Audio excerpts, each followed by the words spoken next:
Oh god, okay. That helped considerably. Alright. What are we at?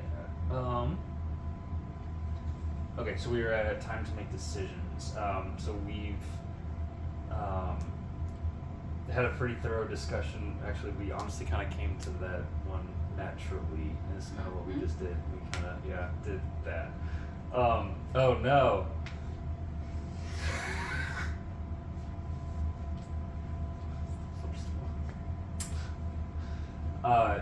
So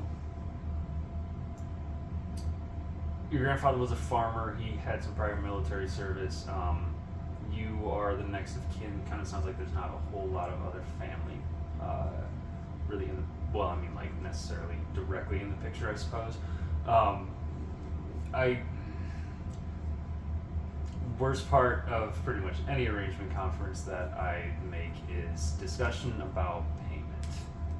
I hate talking about money. I hate the concept of it. If I could do my job for free, I would.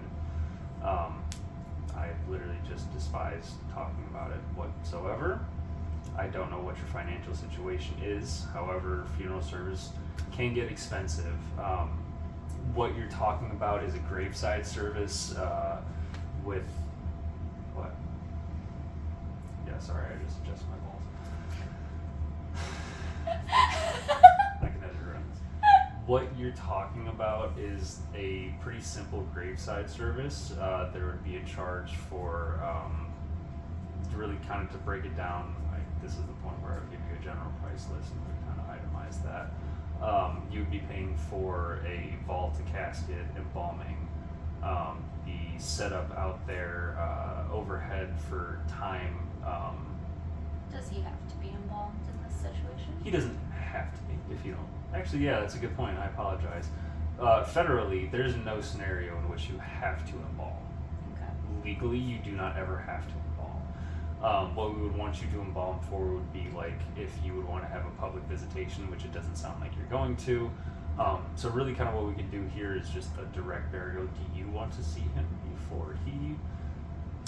I want to keep the memory of him alive, not of him dead. Okay. I think that's a good thought. I like that. We'll circle back to that, bring that picture and then find some other ones that you would like to kind of display.